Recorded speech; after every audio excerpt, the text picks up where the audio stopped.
बुलंदशहर से एक ऐसी तस्वीरें सामने आ रही हैं जो कि इंसानी रिवायत को झुठलाती हैं।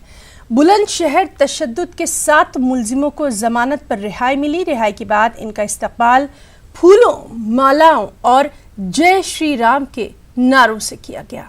खास रिपोर्ट।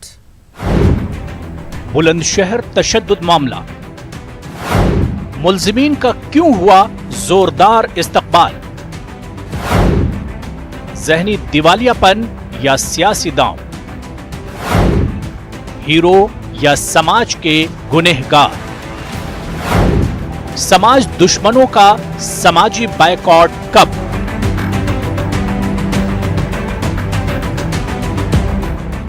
गुज़िश्ता साल उत्तर प्रदेश के बुलंदशहर में हुए तशद्दुद के 7 मुलजिमीन हाईकोर्ट के एक हुक्म के बाद जमानत पर रिहा हो गए। 7 मुलजिमीन बुलंदशहर के सियाना में 3 दिसंबर को गौकुशी के खिलाफ मुजाहरे के दौरान कत्ल की कोशिश, फसाद और आगजनी के मुलजिम हैं। बुलंदशहर तशद्दुद में इंस्पेक्टर सुबोध कुमार सिंह को भीड़ ने जान से मार डाला था, पर रिहाई के बाद मुलजिमीन का जेल के बाहर फूल माला पहनाकर और जय श्री राम के नारों के दरमियान इस्तकबाल किया गया।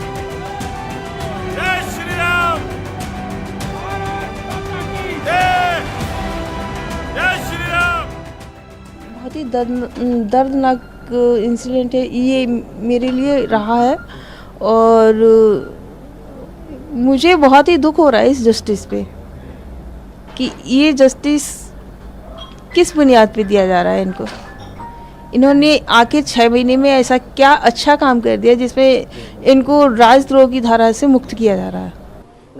ये सच में बहुत ही गलत एग्जाम्पल सेट किया जा रहा है और मैं सरकार से, सभी समाज के सभी वर्गों से यही उम्मीद करता हूं। मैं अपनी आवाज़ तो उठा ही रहा हूं, मैं उन लोगों से भी उम्मीद करता हूं कि ऐसे लोगों को प्रोत्साहित ही ना किया जाए, क्योंकि ये उठेंगे तो ये इंस्पायर करेंगे लोगों को, ये और लोगों को इंस्पायर करेंगे तो और लोग और गलत काम करेंगे। हमें ऐसे लोगों को आगे उठाना ही नहीं चाहिए।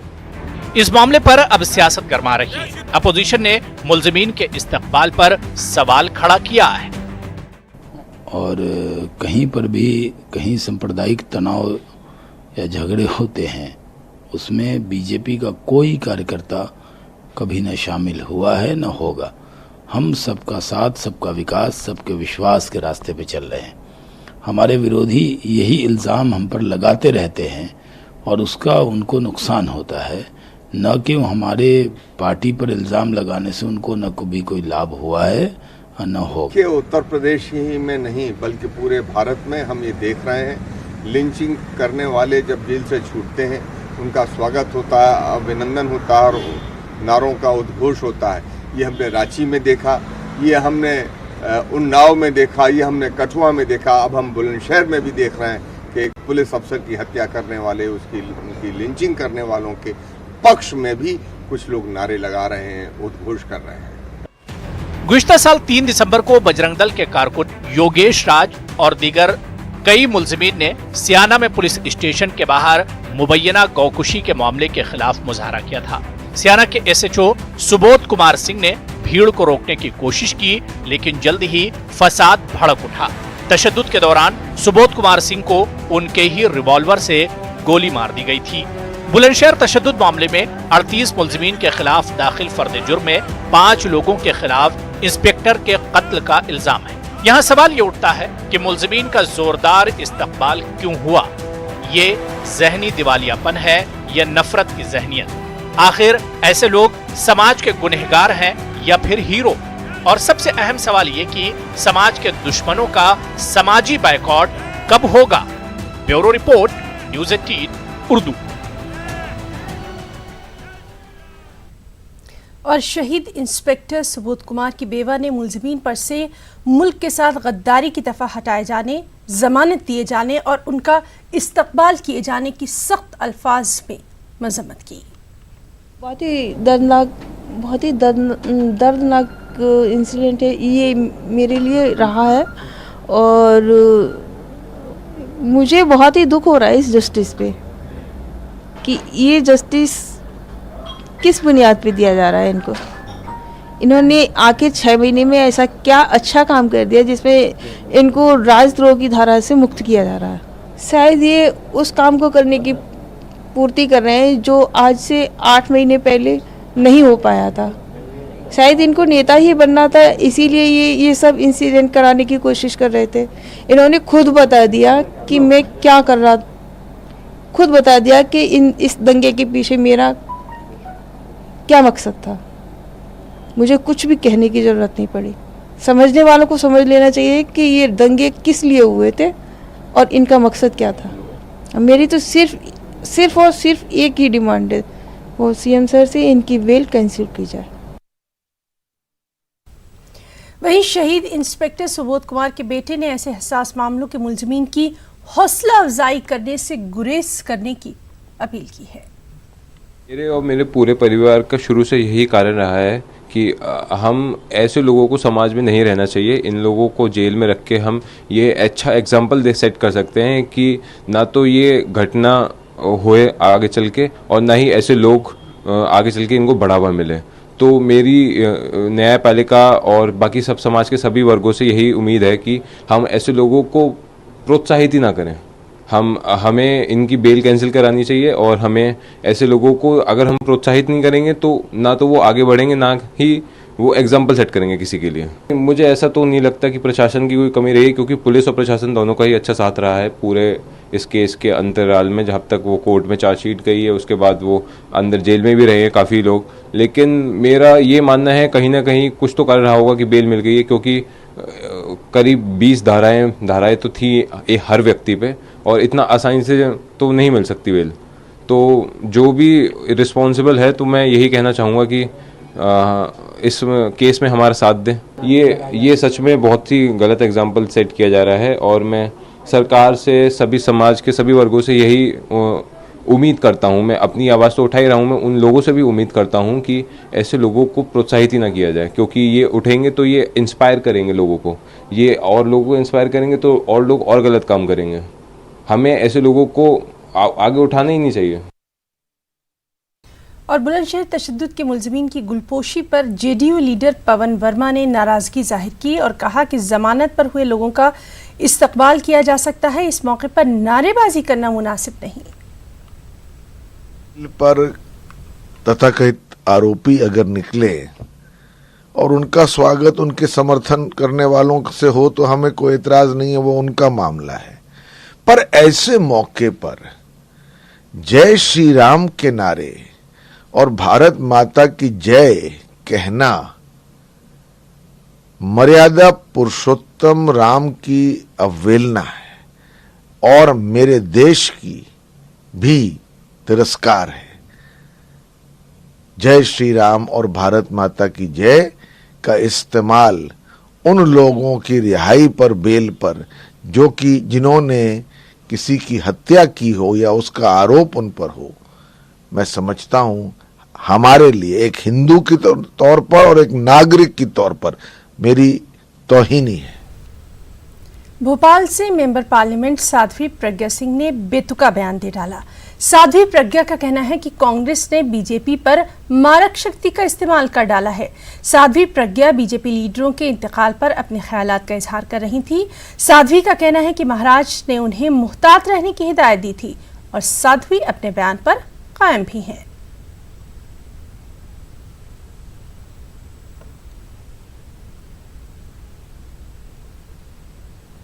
एक बड़ा कठिन समय चल रहा है। मैं जब चुनाव लड़ी उस समय एक महाराज जी आए, उन्होंने मुझसे कहा कि आप अपनी साधना को कम मत करना, साधना का समय बढ़ाते रहना, साधना कम मत करना, क्योंकि बहुत बुरा समय है और जो विपक्ष है वो एक ऐसा कार्य कर रहा है, ऐसा मारक शक्ति का प्रयोग कर रहा है जो भारतीय जनता पार्टी पर कर रहा है और वो भारतीय जनता पार्टी को नुकसान पहुंचाने के लिए है। निश्चित रूप से भारतीय जनता पार्टी के कर्मठ, योग्य और ऐसे लोग जो भारतीय जनता पार्टी को संभालते हैं उन पर असर करेगा। और वहीं इस मामले पर बीजेपी लीडर कैलाश विजयवर्गीय का कहना है कि ये साध्वी की निजी राय है। ये उनकी निजी राय, इसके ऊपर मैं कोई टिप्पणी नहीं करूँ। बंगाली जादू तो नहीं, मैं इसके ऊपर कोई टिप्पणी, ये उनकी निजी राय, इसके ऊपर मैं कोई टिप्पणी नहीं करूँ। बंगाली जादू तो नहीं, मैं इसके ऊपर कोई टिप्पणी। और वहीं राकेश सिंह ने साध्वी का बचाव करते हुए कह डाला कि साध्वी के बयान का गलत मतलब निकाला जा रहा है। उसको समझने, पूरे तौर पर समझना पड़ेगा। उनका आशय ये नहीं था, उन्होंने उसको राजनीतिक तरीके से प्रस्तुत किया है और राजनीतिक तरीके से ही हमको उसको लेना चाहिए कि कुल मिलाकर जो सरकार की भूमिका है मध्य प्रदेश में, वो लोकतंत्र की हत्या वाली है, लोकतांत्रिक पद्धतियों की हत्या वाली है, लगातार विपक्ष को कुचलने की कोशिश है। और यही उनका कहना था कि मध्य प्रदेश में जो सरकार बनी है वो इस दिशा में तेजी के साथ आगे बढ़ रही है। पुलिस हिरासत में पिटाई से निसार अंसारी और जलील अंसारी की मौत के खिलाफ आज रांची में एहतजाजी मुजाहरा किया गया। शहर के अल्बर्ट एक्का चौक पर CPI-ML और AIPF के जरिए मुनक़िदा इस मुजाहरे में शामिल लोगों ने रियासती हुकूमत के खिलाफ नारे लगाए और मौत के जिम्मेदार पुलिस एहलकारों के खिलाफ कानूनी कार्रवाई का मुतालबा किया। 2 दिन पहले रातू थाना में एक मजदूर जो दिहाड़ी डेली मजदूर था, उसकी हाजत में जो है सो मौत हो गई है, जिसे हम किसी भी हालत में फांसी का जो है सुसाइड नहीं मानते हैं। तो इसका जो है उच्च स्तरीय जांच किया जाए। मरकजी वजीर मुख्तार अब्बास नकवी ने अपोजिशन वक्त के कश्मीर दौरे पर निशाना साधते हुए कहा कि वो वहां हालात को बिगाड़ने के लिए गए थे। मुख्तार अब्बास नकवी ने कहा कि वजारत खारजा की जानिब से एक high level team Jammu Kashmir और लद्दाख जाएगी, जिसमें सेक्रेटरी भी होंगे। उन्होंने कहा कि ये टीम वहां के हालात के साथ साथ कई इलाकों में तरक्की के कामों का जायजा लेगी। उन्होंने ये भी कहा कि ये टीम श्रीनगर में 27 और 28 अगस्त को रहेगी और उन इलाकों का जायजा लेगी जहां तरक्की की जरूरत है। मिनिस्ट्री ऑफ माइनॉरिटी अफेयर्स की हाई लेवल टीम, जिसमें सेक्रेटरी हैं, जॉइंट सेक्रेटरीज हैं और भी सीनियर ऑफिशियल्स हैं, वो जम्मू कश्मीर और लद्दाख में विकास के जो तमाम अछूते पहलू हैं, उसके पीछे निश्चित तौर से 370 भी एक कारण था और भी कारण थे, जिनकी वजह से जो विकास की रोशनी जम्मू कश्मीर, लद्दाख, करगिल के इलाके में पहुंचनी चाहिए, वो नहीं पहुंच पाई थी। तो ये जो हाई लेवल टीम है वो अभी श्रीनगर रहेगी 27-28 को। उसके बाद तिथियां तय करके वो करगिल जाएगी, लेह जाएगी, जम्मू जाएगी और भी स्थानों पर जाएगी। और विकास के जो अछूते पहलू है, अनछुए पहलू हैं, अनछुए इलाके हैं, जहाँ गैप है बहुत बड़ी तादाद में, चाहे स्कूल हो, कॉलेज हो, हॉस्पिटल हो, हॉस्टल हो, सारी चीज़ों को हम लोगों को अवेयर भी कराएंगे। और वहाँ पर जिन स्थानों पर विकास में बहुत बड़े पैमाने पे गैप है, उसको हम भरने की कोशिश करेंगे। हमारी मिनिस्ट्री भी और भी अन्य जो विभाग और मंत्रालय हैं, वो युद्ध स्तर पर उन क्षेत्रों में विकास और विश्वास की डोर को मजबूत करने का काम करेंगे। खुशहाल, मजबूत और तरक्की याफ्ता समाज का ख्वाब तभी शर्मिंदा ताबीर हो सकता है जब माहौलियात और जहनों की आलूदगी को ख़त्म किया जाए। और इसी मकसद को साथ लेकर जमीयतुल उलमा हिंद और परमानंद निकेतन ऋषिकेश ने अमन एकता हरियाली यात्रा का इनेकाद किया।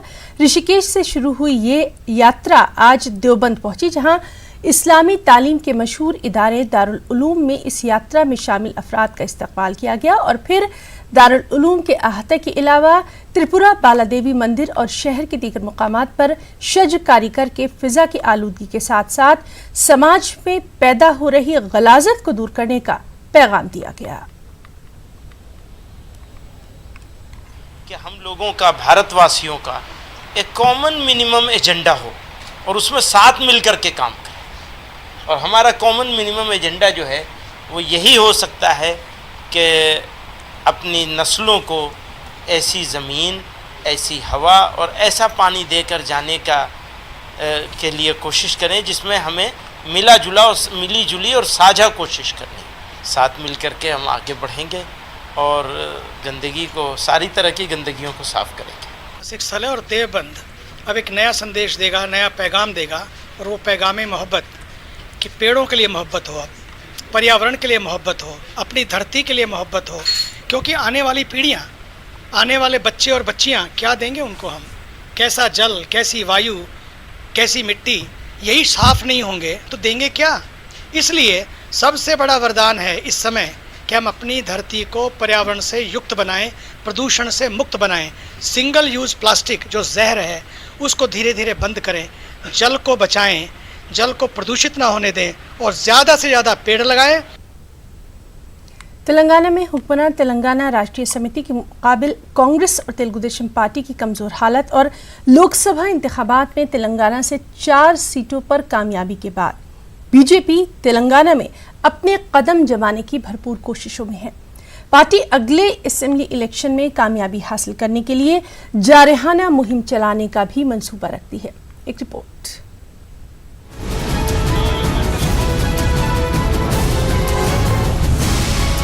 सत्रह सितंबर 1948 को साबिक रियासत हैदराबाद का हिंदुस्तान में इंज़िमाम अमल में लाया गया। हर साल मुख्तलिफ सियासी पार्टियां इस मौके को यौम निजात के तौर पर मनाती हैं। इस साल तेलंगाना में भारतीय जनता पार्टी यौम निजात को बड़े पैमाने पर मनाने का मंसूबा रखती है। इस दिन पार्टी के कौमी सदर अमित शाह हैदराबाद आएंगे। जैसा हर साल हम करते आ रहे, सितंबर 17 को ऑफिशियली तेलंगाना सरकार डिक्लेयर करके सेलिब्रेट करना बोल के हमारा डिमांड है। सेकुलर के नाम पर वोट बैंक पॉलिटिक्स करते हैं, उन लोग ये काम नहीं कर रहे। इस साल अमित शाह जी सितंबर 17 को हैदराबाद या तेलंगाना आएंगे। एक बड़ी पैमाने पे यहाँ पर हम लोग बहिरंग सभा पब्लिक मीटिंग करने वाले हैं। उससे पहले सितंबर 17 तक पूरे तेलंगाना आवाम के अंदर हम लोग जाएंगे। इसका जो इम्पोर्टेंस है हर एक आदमी को बताएंगे। तेलंगाना की जो तारीख़ है या हैदराबाद दखन की जो भी जिद्दोजहद रही है, जागीरदारी निज़ाम के ख़िलाफ़ थी और इसमें ये जो बीजेपी आरएसएस के लोग हैं इनका दूर दूर तक कोई लेना देना नहीं है, इनका कोई पार्टिसिपेशन नहीं है। हकीकत देखा जाए तो कम्युनिस्टों का पार्टिसिपेशन है, जो लोग यहाँ के जागीरदारी निज़ाम के ख़िलाफ़ में यहाँ पर वो लोग एजिटेशन चलाए, वो लोग फाइट करे, वो लोग कुर्बानियाँ दिए। ऑपरेशन पोलो जो इंडियन यूनियन की तरफ हुआ तो माहिदा भी हुआ, जिसके तहत निज़ाम सरकार अपनी हुकूमत से जो है मर्ज कर दिए अपनी हैदराबाद मुल्क को हिंदुस्तान के साथ में।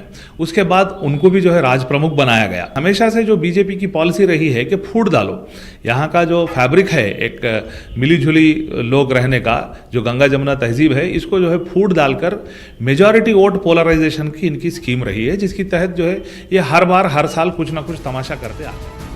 लोकसभा इंतखाबात में शुमाली तेलंगाना से 3 नशिस्तों और सिकंदराबाद की 1 नशिस्त पर कामयाबी के बाद तेलंगाना में बीजेपी के हौसले बुलंद है। बीजेपी चाहती है कि तेलंगाना में अपनी कामयाबी का दायरा मजीद वसी किया जाए और अगले असेंबली इंतखाबात में अक्सरियत के हुसूल के लिए एक हिकमत अमली तैयार की जाए। चीफ मिनिस्टर गोल्डन तेलंगाना बोले थे, वो ड्रीम अवाम का ड्रीम हम पूरा करने जाएंगे, जिसकी शुरुआत 17 सितंबर को हम लोग हैदराबाद में हर पूरे स्टेट में बीजेपी का झंडा लहराएंगे। उसके साथ बीजेपी की कामयाबी के जो है हम ड्रम बजाएंगे। इस ईयर हमारे पास लोकल म्युनिसिपल इलेक्शन होने वाले हैं, हम टोटली स्वीप करेंगे। तेलंगाना स्टेट गवर्नमेंट डिसॉल्व होती है, हम तेलंगाना स्टेट में बीजेपी का झंडा जो है लहराएंगे। तेलंगाना लिबरेशन या हैदराबाद लिबरेशन ये एक सियासी हथकंडा है उनका, और मैं यकीन के साथ कह सकता हूँ कि यहाँ पर बीजेपी का जो कम्युनल एजेंडा है वो नाकाम होगा। और जहाँ तक लोग बीजेपी में शामिल हो रहे हैं वो लोग मादियत परस्त लोग हैं, उनका कोई क्या कहूँ वफादारी किसी पार्टी से नहीं है। वो वहाँ चले जाते हैं जहाँ पे उनको इख्तिदार की हवस दिखाई देती है, इख्तिदार को मिलता हुआ दिखाई देता है। ये जो 4 सीट जीते, आप ये पार्लियामेंट की बात कर रहे हैं, थोड़े दिन पहले असेंबली इलेक्शन हुआ, वहाँ पर बीजेपी का एक एमएलए नहीं जीता, उसको क्यों आप मुद्दे नज़र नहीं रख रहे हैं? तो हर इलेक्शन का स्ट्रैटेजी, हर इलेक्शन का वोटर की थिंकिंग अलग होती है। इधर जो बीजेपी के 4 सीट है, इसके टीआरएस की जो कारकर्दगी रही है, अक़लियत जिसकी वजह से नाराज़ थे, दलित जिसकी वजह से, फार्मर्स, सबसे पहली चीज़ यह है कि फार्मर्स के सुसाइड जो हो रहे थे निज़ामाबाद पे, उस पर टीआरएस गवर्नमेंट नहीं देखने की वजह से कोई अल्टरनेट नहीं था उनको, इसलिए बीजेपी की जीत हुई। तेलंगाना में बीजेपी की हालिया कामयाबी को दूसरी सियासी जमातें महज वक्ती करार दे रही हैं। खासतौर पर तेलंगाना की हुक्मरान पार्टी तेलंगाना राष्ट्रीय समिति का मानना है कि लोकसभा इंतखाबात में बीजेपी की हालिया कामयाबी से इनकी पार्टी की मकबूलियत पर कोई असर नहीं पड़ेगा। जो जिला परिषद, जो आप रूरल बैकग्राउंड की बात कर रहे थे, 32 के 32 जिला परिषद आज तेलंगाना के टीआरएस के हाथ में है। रूरल बैकग्राउंड का जो भी किसान हो या आम वोटर हो, ये डेफिनेटली टीआरएस के साथ है, ऐसा कुछ नहीं है। ये लोग कुछ मैनिपुलेशंस करके, इनको आता है थोड़ा मीडिया मैनेजमेंट, खासकर सोशल मीडिया मैनेजमेंट, तो ये सोशल मीडिया में उल्टी सीधी न्यूज़ चला के जो है ये लोग कुछ वेव बनाने की कोशिश कर रहे हैं, पर ग्राउंड पे ऐसी कोई रियलिटी नहीं है। बीजेपी ने तेलंगाना में साल 2023 में मुतवक्के अगले असेंबली इलेक्शन में कामयाबी के लिए मिशन 2023 के नाम से अपनी हिकमत अमली तरतीब दी है, जिसकी तकमील के लिए रियासत भर में रुकनसाजी की मुहिम चलाई जा रही है। अब तक 20 लाख लोगों को पार्टी से जोड़ा गया है। न्यूज़ 18 के लिए हैदराबाद से अनीसुर रहमान की रिपोर्ट। बुलेटिन में वक्त है एक ब्रेक का, जल्द लौटेंगे।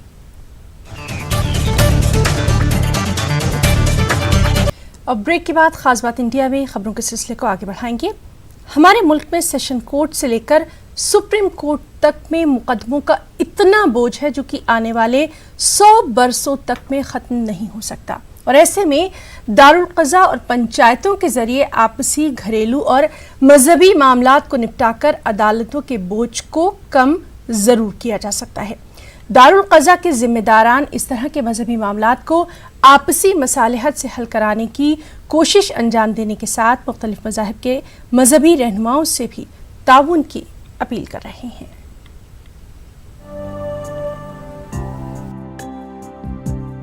शरीयत की रोशनी में मुस्लिम तबके के मसाइल के हल के लिए मुल्क के मुख्तलिफ शहरों में दारुल क़ज़ा का क़याम अमल में लाया गया है। All India Muslim personal law board और जमीयत उलमाए हिंद की जानिब से इस तरह के मरकज मगरबी उत्तर प्रदेश में भी कायम किए गए हैं, जिसके खातिर ख्वाह नताइज हासिल हो रहे हैं। ताहम मुस्लिम समाजी और मिली तंजीमों के जिम्मेदारान चाहते हैं कि मुफाहिमत के लिए दीगर मज़ाहिब के जिम्मेदारान भी अगर इस तरह के मराकज़ कायम करें तो और बेहतर नताइज हासिल किए जा सकते हैं। हमारी जुडिशरी पे इस वक्त 3.5 करोड़ केसेस पेंडिंग है, तो इतना बर्डन है हमारे जुडिशरी पर। अगर काउंसलिंग के जरिए हमारे मामले हल हों तो बहुत अच्छी बात है। हम तो चाहते हैं कि सिखों में भी इस तरह के काउंसलिंग सिस्टम शुरू हो, और बुद्धों में भी, दलितों के लिए भी, हिंदुओं में भी, ताकि लोग सबके पास अपने अपने धार्मिक चीज़ें हैं, वो अपने धार्मिक तरीक़ों से उस चीज़ों को हल करें, काउंसलिंग के जरिए मामला को सुलझाएं। ये तो हम चाहते हैं और यही दारुल क़ज़ा का मोटिव है। लेकिन मैं इसमें कहना चाहता हूँ, जैसे पहले खाप पंचायतें काम करती थी कि वो क्रिमिनल मैटर्स भी लेती थी और उनमें भी सुनवाई करती थी, इस तरह की चीज़ें ना हो। हमारे कॉन्स्टिट्यूशन के मुताबिक, संविधान के मुताबिक अगर चल रहा है तो ठीक है। हिंदू कोर्ट कायम करने पर समाजी और सियासी मुखालिफत का निशाना बनाए गए हिंदू महासभा के जिम्मेदारान ने भी मुस्लिम समाजी और मिली तंजीमों के जिम्मेदारान की अपील का खैर मकदम किया है। ये लाभ होगा कि जो सरकार पर और न्यायालयों पर अतिरिक्त बोझ है मुकदमों का, और उसमें आपसी लेन देन के छोटे मोटे विवाद और धार्मिक विवाद, विवाह वगैरह के विवाद, तो उनको निपटाने के लिए हिंदू कोर्ट हम लोगों ने स्थापित की है, और उसका विधिवत कार्य 15 नवंबर से चालू हो जाएगा। और हमारा भी यही भरसक प्रयास है कि जिस प्रकार दारुल क़ज़ा आपसी विवाद निपटाते हैं, हम भी हिंदुओं के आपसी विवाद निपटाने का प्रयास करेंगे। एक साधारण बात है कि भाई हिंदू जो छोटे मोटे विवाद हैं वो हिंदू कोर्ट में निपटाएं और न्यायालय के बोझ को कम करें। अदालतों के मसावी निजाम चलाने का इल्जाम लगाकर दारुल क़ज़ा और हिंदू कोर्ट को तनकीद का निशाना बनाया जाता रहा है। ताहम अगर इस तरह के मराकिज़ महज मजहबी और घरेलू मामलों को मुफाहिमत के जरिए हल कराने की कोशिश अंजाम देते हैं तो ये भी गाँव के पंचायती निजाम की तरह मददगार साबित हो सकते हैं। न्यूज़ 18 उर्दू के लिए मेरठ से तंजीर अंसार की रिपोर्ट। मध्य प्रदेश मुतवल्ली कमेटी औकाफ आम्मा ने अक़लियती तलबा की तालीम के लिए बड़ा कदम उठाया। मुतवल्ली कमेटी ने आप पढ़ें, फीस हम अदा करेंगे, इस मिशन के साथ अपनी तहरीक का आगाज किया है। खास रिपोर्ट।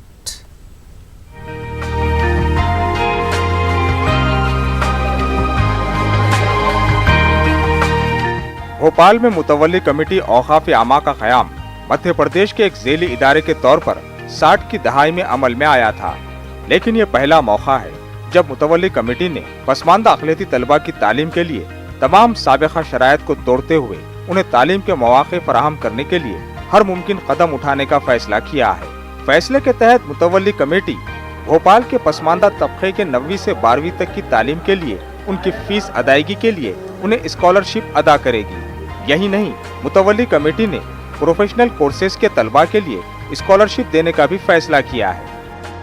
हमने आज जो माशरे में देखा वो ये देखा कि पढ़ाई ही इज़्ज़त दिला रही है और पढ़ाई ही ज़िल्लत में ले जा रही है। हमारे जो कौम के बच्चे हैं वो अगर पढ़ जाएंगे तो वो बहुत आगे बढ़ेंगे और दूसरे पोस्टों पे फाइज होके अपने हिंदुस्तान को आगे बढ़ा ले जाएंगे।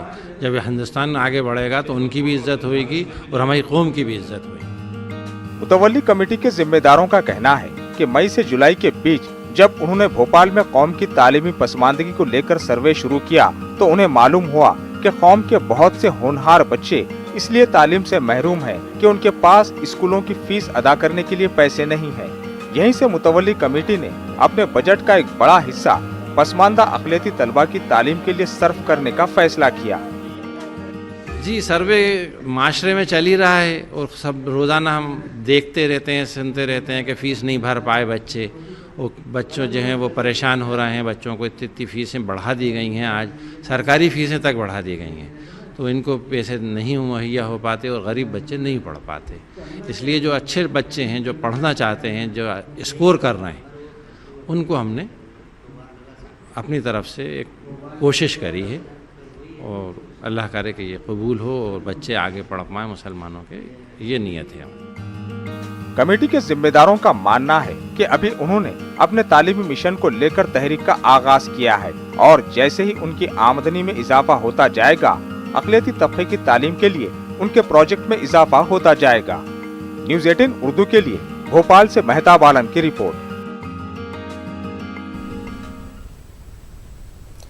बिहार की यूनिवर्सिटियों में शोबा फारसी की मौजूदगी पर ही सवाल उठने लगा है। ऐसा इम्कान जाहिर किया जा रहा है कि स्कूलों के बाद अब यूनिवर्सिटीज़ में भी फ़ारसी की तालीम बंद ही हो जाएगी। हुकूमत की गलत पॉलिसी के सबब फ़ारसी पढ़ने वाले तलबा बराए नाम ही रह गए हैं।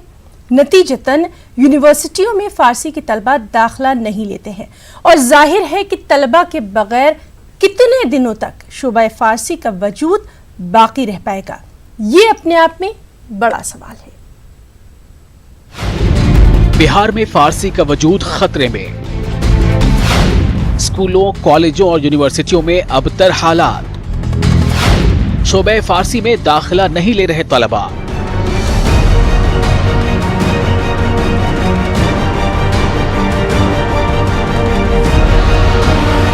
तकरीबन 500 साल तक पूरे हिंदुस्तान में राज करने वाली फारसी जुबान अब महरूमी का शिकार है। कभी फारसी पढ़ना तालीम याफ्ता होने की निशानी समझी जाती थी। आज आलम यह है कि आला तालीमी इदारों को फारसी पढ़ने वाले तलबा नहीं मिल रहे हैं, जबकि फारसी में रोजगार की कमी नहीं है। बिहार हुकूमत ने 2006 में एक पॉलिसी बनाई थी जिसमें मैट्रिक के तलबा मादरी जुबान उर्दू लेते हैं तो वो SIL यानी सेकंड इंडियन लैंग्वेज में फारसी नहीं ले सकते। मैट्रिक में ही हुकूमत ने तलबा के फारसी पढ़ने पर एक तरह से रोक लगा दी है, जिसका असर आला तालीमी इदारों पर साफ तौर से पड़ने लगा है। सिलेबस में गवर्नमेंट ने लिख ये दिया है कि इस समूह से उर्दू भाषी छात्र सिर्फ हिंदी पढ़ेंगे। अब वहाँ से एक मसला खड़ा हो गया कि मैट्रिकुलेशन में बच्चों को पर्शियन का पढ़ना मुश्किल हो गया, टीचर उनको नहीं मिले, रखने की भी उसको इजाज़त नहीं हुई। आहिस्ता आहिस्ता इस वक्त में परेशानी ये हो गई कि अब बच्चे को बड़ी मुश्किल से हम लोगों को लाना। कभी बिहार के सभी स्कूलों में उर्दू और फारसी के असातिज़ा होते थे। यहाँ तक कि तमाम जिला स्कूलों में उर्दू, फारसी और अरबी के 3 असातिज़ा की बहाली होती थी। लेकिन नीतीश कुमार के इक़्तिदार में आने के बाद सबसे बड़ा नुकसान फारसी और अरबी को उठाना पड़ा है। अगर टीचर बनना चाहें हाई स्कूल में या स्कूल में या कॉलेज में तो प्रॉब्लम है, चूँकि सीटें हैं मगर बहाली नहीं हो रही है। और स्कूल वगैरह में तो बच्चे पढ़ना चाहते हैं मगर वहाँ टीचर नहीं है। 2006 तक तो किताबें भी छप रही थी फ़ारसी की और स्कूलों में मुफ्त तकसीम की जाती थी, मगर उसके बाद से टीचर बंद हो गए और फ़ारसी लैंग्वेज का पढ़ना बंद हो गया। पटना यूनिवर्सिटी की बात करें तो इस यूनिवर्सिटी का क़याम 3 शोबे के साथ हुआ था। अंग्रेजी, माशियात और फारसी से यूनिवर्सिटी ने चलना शुरू किया था। आज फारसी का शोबा तलबा का इंतजार कर रहा है। शोबे फारसी में 36 तलबा के दाखिले की गुंजाइश है, लेकिन इन आदाद शुमार पर जरा गौर कीजिए। 2007 से 2009 के तालीमी सेशन में सिर्फ 6 तलबा का दाखिला हुआ। 2008-2010 के तालीमी सेशन में 5 तलबा का दाखिला हुआ। 2009-2011 के तालीमी सेशन में भी 5 तलबा ने दाखिला लिया। 2010-2012 के तालीमी सेशन में सिर्फ 2 तालिब इल्म ही दाखिला ले पाए। 2011-2013 के तालीमी सेशन में भी 2 तालिब इल्म का दाखिला हुआ। 2012-2014 के तालीमी सेशन में 18 तलबा ने दाखिला लिया, जबकि 2013-2015 के सेशन में 8 तलबा ने दाखिला लिया। 2014-2016 के तालीमी सेशन में 4 तलबा का दाखिला हुआ। 2015-2017 के तालीमी सेशन में भी 4 तलबा का दाखिला हुआ। 2016-2018 के सेशन में सिर्फ 3 तलबा। 2017 से 2019 के तालीमी सेशन में सिर्फ 1 तालिब इल्म। 2018 से 2020 के तालीमी सेशन में कोई दाखिला नहीं हुआ, जबकि 2019 से 2021 के तालीमी सेशन में 5 तलबा ज़ेरे तालीम हैं। इसी तरह तमाम कॉलेजों में 90% फारसी की असामियां खाली हैं। स्कूलों में पहले से ही फारसी के टीचर नहीं हैं, ऐसे में फारसी का वजूद कैसे बचेगा, ये बड़ा सवाल है। बुनियादी वजह यहाँ से जो है इस ज़बान का ज़वाल का जो है स्कूल लेवल पर पढ़ाई नहीं होती है, ये तो बुनियादी वजह है। टीचर की बहाली जो पहले हुआ करती थी वो बहाली नहीं होती है, तो नेचुरली ऐसा है कि जब स्कूल से बच्चे पढ़ के नहीं आएंगे तो कॉलेज में कैसे आएंगे, ये बुनियादी वजह। अब फारसी के जानकारों को इस बात पर अफसोस है कि सदियों पुरानी हिंदुस्तानी तहजीब व सकाफत की जुबान फारसी रही है। फारसी को तलबा पढ़ेंगे नहीं तो माजी की सकाफत और तारीख को जानने वाले लोग कहाँ से आएंगे। फारसी ज़बान हमारे हिंदुस्तान की ऑफिशियल दफ्तरी ज़बान रही है। जितना मिडाइवल हिस्ट्री का है मटेरियल सब इसी में है। किसी को भी हिस्ट्री में और रिसर्च करने के लिए किसी ज़बान में बग़ैर फ़ारसी की चारेकार नहीं है। तो इतनी चीज़ें हमारी धरोहर यहाँ है, हेरिटेज है। अगर उन फ़ारसी को फिर से अपनी पोजीशन में नहीं लाया जाएगा, इन तमाम चीज़ों से हिंदुस्तान ही नहीं पूरी इस्लामी दुनिया, फ़ारसी दुनिया जो महरूम है। माहिर तालीम के मुताबिक इस मसले का फौरी हल ये है कि हुकूमत 2006 में बनाए गए अपनी तालीमी पॉलिसी में बदलाव करें। माहिरीन तालीम के मुताबिक मैट्रिक में मादरी ज़बान उर्दू पढ़ने वाले तलबा को SIL यानी सेकंड इंडियन लैंग्वेज में हिंदी के साथ फारसी पढ़ने का बंदोबस्त किया जाए, तभी आला तालीमी इदारों में तलबा दाखिला लेंगे और तब जाकर यूनिवर्सिटियों में फारसी शोबा बरकरार रह पाएगा। न्यूज़ 18 उर्दू के लिए पटना से महफूज आलम की रिपोर्ट। रांची में मुहर्रम की तैयारियां शुरू हो गई हैं। सेंट्रल मुहर्रम कमेटी के ज़रिए इत्माम मुनक़दा मीटिंग में मुहर्रम का जुलूस भाईचारे के माहौल में बड़े पैमाने पर निकालने का फैसला लिया गया है। रांची में मुहर्रम का जुलूस बड़े पैमाने पर निकालने की रिवायत है। मुहर्रम कमेटी के मुताबिक रांची शहर में तकरीबन 150 साल कबल से मुहर्रम के जुलूस का इनेकाद किया जाता रहा है। इस साल भी शहर के इमाम बख्श अखाड़ा, लीलू अली अखाड़ा और धौताल अखाड़े ने मुत्तफ़िक़ा तौर पर भाईचारे के माहौल में जुलूस निकालने का फैसला किया है। खुशी जताया कि मतलब हर साल की तरह इस साल भी हम लोग धूमधाम से निकालेंगे, अमन व अमान के साथ, है ना। सभी त्यौहार को हम लोग अच्छा से मनाएंगे और किसी किस्म को सरकार को परेशानी होने का मौका नहीं देंगे। वाज़ेह रहे कि रांची में 3 मारूफ अखाड़े हैं। इन अखाड़ों के तहत सैकड़ों की तादाद में मोहल्ला और पंचायत सतह पर अखाड़े हैं। यकुम मुहर्रम को शहर के महावीर चौक पर वाक़ इमामबाड़ा पर सरकारी अलम खड़ा करने की रिवायत है। वहीं नोहाखानी और मातमी जुलूस का इनेकाद भी किया जाता है। इतना ही नहीं, इस मौके पर रांची में कौमी यकजहती की उम्दा मिसाल भी देखने को मिलती है। हुकूमत और इंतजामिया के साथ साथ मुख्तलिफ मज़ाहिब के लोगों का भी भरपूर ताअवुन मिलता है और एकता और भाईचारे के साथ वो सरकारी अलम खड़ा किया जाता है। सद्भावना की एक मिसाल हम लोग यहाँ कायम किए हुए हैं। मुहर्रम के चांद दिखने के साथ ही मुहर्रम की 1 तारीख को सभी अलम खड़ा किया जाएगा और मुहर्रम की 5 तारीख से सभी इमामबाड़ों, अखाड़ों, करबला और में नियाज फातिहा के बाद निशान खड़ा किए जाएंगे और पूरे शहर को हुसैनी परचम से सजाया जाएगा।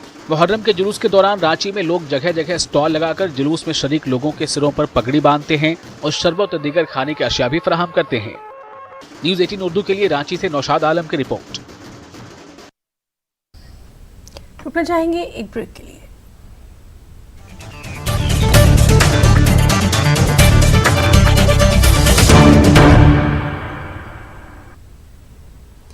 ब्रेक के बाद आगे बढ़ेंगे। मुल्क और बैरून मुमालिक में दिल्ली के इंडिया इस्लामिक कल्चर सेंटर की खास पहचान रही है। अब केरला इस्लामिक कल्चर सेंटर का क़याम भी अमल में आया है। केरला इस्लामिक सेंटर दिल्ली के मयूर विहार फेज़ 1 पॉकेट 3 में तामीर कराया गया है। इस 3 मंजिला इमारत का 29 अगस्त को इफ्तिताह अमल में आएगा। इसकी इफ्तिताही तकरीब में मरकजी वज़ीर अक़लियती उमूर मुख्तार अब्बास नकवी को भी मदऊ किया गया है।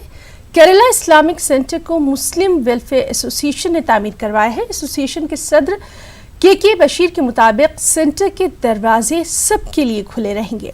यहाँ मदरसा तालिब इल्मों को मॉडर्न एजुकेशन के अलावा यूपीएससी और दीगर मुकाबला जाती इम्तिहानात की तैयारी भी करवाई जाएगी। दिल्ली के इंडिया इस्लामिक कल्चरल सेंटर का शोहरा पूरी दुनिया में है, लेकिन हम आपको एक दूसरा इस्लामिक सेंटर दिखाने के लिए आए हैं। केरला के लोगों ने इस सेंटर को बनाया है। मैं आपको दिखाना चाहूँगा किस तरह से ये पूरा केरला इस्लामिक सेंटर बनाया गया है। ये मयूर विहार के फेज़ 1 के पॉकेट 3 में ये केरला का वो इस्लामिक सेंटर है जो 1 साल पहले बनकर तैयार हो गया था। 29 तारीख को इसका इफ्तिताह होना है, जिसमें काफ़ी अहम लोग शरीक होंगे। केरला के लोग शरीक होंगे, मरकज़ी वज़ीर मुख्तार अब्बास नकवी शरीक होंगे। लेकिन सबसे बड़ी बात यह है कि दिल्ली में दूसरा इस्लामिक सेंटर होगा जो यहाँ पर कायम किया गया है। और किस तरह से काम करेगा, क्या क्या चीज़ें होंगी, इसके लिए इसको बनाने वाले जो एसोसिएशन है केरला मुस्लिम वेलफेयर एसोसिएशन दिल्ली, उसने इसको बनाने का काम किया है। तो हम समझ सकते हैं कि किस तरह से ये पूरा सेंटर बनकर तैयार हुआ है। इसमें हर तरह की किस तरह की फैसिलिटी होगी ये सब जानने की कोशिश करेंगे। लेकिन अभी हमने जिस तरह से देखा है, इसमें नमाज की फैसिलिटी है, एक पार्किंग की फैसिलिटी है और बहुत ही अच्छे तरीके से बनकर तैयार हुआ है। और सबसे बड़ी ख़ास बात यह है कि खुद केरला के लोगों ने अपने पैसे से इसको बनाया है। हमारे साथ एसोसिएशन के जो सदर हैं के बशीर साहब, वो मौजूद हैं। बशीर साहब, क्या कहेंगे कि क्या इस पहली बात तो ये कि कौन कौन लोग इसके इफ्तिताह में शामिल होने वाले हैं? इसमें तो देखिए, ये पूरा कॉमन जो हमारे हिंदुस्तानी के लिए बनाया है, केरलाइट जो बनाया है, केरला मुस्लिम वेलफेयर एसोसिएशन ने बनाया है। बट ये सबके लिए है, not only for Muslim community. इसमें कोई भी आ सकता है as per rules and regulation जो अंडर आवर कमेटी, तो उसमें हम कोई भी आ सकता है। लेकिन जो ये स्पेशली हमने जो बनाया है, मतलब सोशल वर्क के लिए बनाया इसको, मतलब लोगों को मतलब इसका जो बेनिफिट पहुंचाना है और लोगों के साथ इसके साथ आगे मिलके आगे बढ़ाने के लिए। और जितना भी हमारे फैमिली से केरलाइट का, उनको और कोई ठिकाना नहीं है। और उनको जो एक बार मिलना है या जो आना है, एक बार साथ मिलना है, छोटा छोटा प्रोग्राम करना है, उसके लिए कोई जगह नहीं है। इसके लिए हमने 4 मंजिला बिल्डिंग बनाया है। तो इंशाल्लाह इसको जो हमें जो गवर्नमेंट ऑफ इंडिया ने जो दिया है, डीडीए से अलॉट हुआ है, 400 स्क्वायर मीटर एरिया है, 400 स्क्वायर मीटर एरिया है। इसमें कंप्लीट जगह को एरिया को जो कंप्लीट हमने बिल्डअप किया है। ये बनकर तैयार हुआ है। किस किस तरह की चीज़ें या सरगर्मियां हैं वो यहाँ पर होंगी, किस तरह की क्लासेस होंगी, हेल्थ की एक्टिविटी क्या होंगी और किस तरह से डेवलपमेंट में एक बड़ा किरदार अदा करेगा? ठीक है, इसमें क्या है कि स्पेशली हमारे जो पेरेंट्स है, हमारे जो फैमिलीज है, उसको बच्चों को तालीम देना है। ठीक है ना जी, हफ्ते में 1 दिन 2 दिन व्हाटएवर, उसके अकॉर्डिंग वो चलेंगे। सेकंड जो है IAS कोचिंग के लिए हम जो प्लानिंग कर रहे हैं, ताकि मतलब छोटा मतलब पुअर फैमिली से जो आते हैं, उनको ज़्यादा उसमें कुछ नहीं कर पा रहे, वो बंदे आके उनको हम यहाँ पे स्टडी दे सकता है। उसके लिए मतलब फ्री में इसमें जो रिक्रूटमेंट उनको जो ट्रेन कर सकता है, वो हमारे जो कुछ लोग हैं IAS ऑफिसर्स है, IPS में है, वो सब हमारा जो मदद करते हैं। उसके अलावा मॉडर्न एजुकेशन में जो मतलब जो मदरसे में जो काम मतलब कुरान पढ़ते हैं, मतलब सिर्फ उसी में लगे रहते हैं, उन्हीं को हमने को मॉडर्न एजुकेशन देना है। ऑलरेडी हमने 2-3 मस्जिद में जो जाके वहाँ पे हमारे टीचर्स जाके एजुकेशन दे रहे हैं। वो काफ़ी कुछ आजकल व्हाट्स योर नेम या कुछ भी है ना, लिखना पढ़ना शुरू हो गया है। एक बात बताइएगा, जो इस्लामिक सेंटर है उसको ये समझा जाता है कि सिर्फ मुस्लिम्स वहाँ पर आते हैं। कितने मेंबर्स यहाँ बन चुके हैं और नॉन मुस्लिम्स का किस तरह से रिप्रेजेंटेशन यहाँ पर है? ये हमारे एक कॉमन प्लेटफॉर्म है, केरला मुस्लिम वेलफेयर एसोसिएशन, इससे कॉमन प्लेटफॉर्म। ये कॉमन प्लेटफॉर्म में हमने क्या है, सबको इन्वॉल्व करते हैं इसमें। देखिए अभी हम साथ में जो है ना मंदिर है और यहाँ पे जो चर्च है, मतलब ये कि just like a Triveni, something like a Triveni जैसा है। इसमें कोई भी आ सकता है, लेकिन जो प्रेयर रूम के लिए हमने एक अलग से सेपरेट वो किया है। और उसके अलावा बाकी सब कुछ जो है ना, जो मतलब कोई भी ले सकता है अंडर जो है जो सिस्टम जो बना है उसके अकॉर्डिंगली। एक आखिरी सवाल, जो इनॉग्रेशन होना है उसमें कौन कौन लोग शामिल होंगे? अभी 29 तारीख को आपने इनॉग्रेशन रखा है, तो कौन कौन लोग उसमें आ रहे हैं? इसमें जो है हमारा कैबिनेट मंत्री में जो है जनाब Mukhtar Abbas Naqvi and mister V Muraleedharan ji from Kerala, that is external affair minister for state, and यहाँ के MLA है, और मिस्टर अपना जो मिस्टर कुंजालीकुटी के इंडियन नेशनल मुस्लिम लीग से है, वो आ रहे हैं। मतलब ऐसे काफ़ी लोग आ रहे हैं, और यहाँ से जितना भी ऑर्गेनाइजेशन है, मतलब जो मुस्लिम नहीं है, मतलब कोई भी वो ऑर्गेनाइजेशन का हर प्रेसिडेंट सेक्रेटरी जो उनका टीम पूरा आ रहे हैं। बहुत बहुत शुक्रिया। तो ये केरला का इस्लामिक सेंटर है जिसके दरवाजे हर किसी के लिए, हर हिंदुस्तानी के लिए खुले हैं। केरला के जो मुस्लिम्स हैं उन्होंने इसको कायम किया है, और कहना चाहिए कि हिंदुस्तान को आगे बढ़ाने के लिए, डेवलपमेंट के लिए ये उम्मीद की जानी चाहिए कि बड़ा किरदार अदा करेगा। कैमरामैन पलहाद के साथ खुर्रम शहजाद, न्यूज़ 18 दिल्ली। गुलबर्गा की रजा जामे मस्जिद ने शहर की दूसरी मजहबी इबादत गाहों के लिए एक शानदार मिसाल कायम की। बारिश और वजू के पानी को ज़ाय होने से बचाने के लिए मस्जिद इंतज़ामिया ने वाटर हार्वेस्टिंग सिस्टम को अपनाया। मस्जिद इंतज़ामिया के इस इक़दाम से अंदाज़न सालाना 10 लाख लीटर पानी की बचत हो सकती है। खास रिपोर्ट।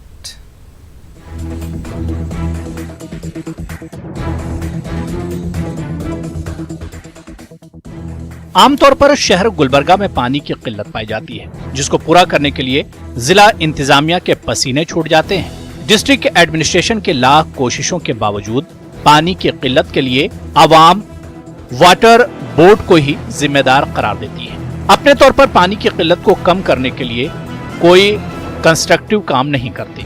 गुलबर्गा की अहमद रजा जामा मस्जिद अब इस नजरिए को तोड़ रही है। मस्जिद के ऊपरी हिस्से में आप जो ये पाइपलाइन देख रहे हैं, ये वाटर हार्वेस्टिंग सिस्टम के तहत लगाई गई है। मस्जिद की 3000 स्क्वायर फुट रकबे की छत पर जमा होने वाला और वजू का पानी बर्बाद नहीं होगा। दोनों का पानी वाटर हार्वेस्टिंग सिस्टम के तहत कुदरती तौर मस्जिद के बोरवेल को रिचार्ज करेगा। गुलबर्गा म्युनिसिपल कमिश्नर राहुल तुकाराम ने मस्जिद का दौरा करके इस पहल की सताइश की। ये वजू का जो पानी है, वजू के पानी को भी उसमें वहाँ पे उन्होंने कनेक्ट कर दिया है। अब देखिए वजू के पानी का यहाँ का जो बजट है कि पर डे 3000 लीटर का यूसेज है यहाँ पे, जो पानी पूरी तरह से नाली में चला जाता है। एक तो वजू का पानी नाली में जाना ही बुरी बात है काफ़ी, और 3000 लीटर पर डे आप सोचिए, एक वीक का हो गया 21,000 लीटर, ओके, एक महीने का हो गया 84,000 लीटर। तो रफली हम कैलकुलेट करें तो एक साल का 10 लाख लीटर ऑलमोस्ट पानी हम यहाँ पे बचा सकते हैं। मस्जिद में भी आते हैं तो लोग हाथ पैर धो के आते हैं, मंदिर में भी जाते हैं तो हाथ पैर धो के जाते हैं। सारे मसाजिद और टेम्पल्स, रिलीजियस इंस्टीट्यूशंस जितने भी हैं, उन सब ने अगर रेन वाटर हार्वेस्टिंग या फिर जो भी यूसेज में आने वाला पानी अगर सेविंग करना स्टार्ट कर देंगे तो हमारा ऑटोमेटिकली आने वाले 5 या 6 या 8 साल में ग्राउंड वाटर टेबल बढ़ जाएगा। अहमद रजा जामा मस्जिद के जिम्मेदारान के मुताबिक इस प्रोजेक्ट के लिए 40,000 रुपयों से भी कम खर्च आया है। इस प्रोजेक्ट की तकमील में मकामी मुसल्लियों ने ज्यादा दिलचस्पी दिखाई है। मस्जिद इंतजामिया इसे one time investment, long time benefit करार दे रहा है। अच्छा सिस्टम है, ये काफ़ी जो है ना फ़ायदेमंद सिस्टम है, और इसमें बिल्कुल बजट भी जो है ना कम जो है ना लगता है। तो मैं तमाम शहर गुलबर्गा के जो है ना मसाजिद से, मंदिर मसाजिद और अपने घरों में भी जो है ना इसको ये कर सकते हैं। तो मैं सबसे जो है ना गुजारिश करता हूँ कि इस जो है ना सिस्टम को जो है ना अपनाइए। हो रहा है ये प्रोसेस में आकर के जो है ना वो पानी यहाँ गिरेगा, और जो एरिया हमारा है यहाँ पे 6x9 का जो एरिया है, डीप जो है 5.5-6 फीट का है, तो यहाँ पर रेत और कंकड़ डाल करके उसको फिल्टर करके बोरवेल के सराउंड में है, ये बोर बीच में है, बोर के सराउंड में है, ताकि बोर का वाटर टेबल कभी भी घटे नहीं और वो उसके अंदर पानी मिलता रहे, रिचार्ज। वाटर हार्वेस्टिंग के इस फॉर्मूले को गुलबर्गा के आवाम अपनाते हैं तो कम से कम मजहबी इबादतगाहें, रेजिडेंशियल अपार्टमेंट्स इस पर अमल आवरी करेंगे तो अगले 10 वर्षों में गुलबर्गा शहर पानी के लिए खुद कफील हो जाएगा। न्यूज 18 उर्दू के लिए गुलबर्गा से जवाद मीर की रिपोर्ट। तो इस बुलेटिन में फिलहाल इतना ही। आदाब।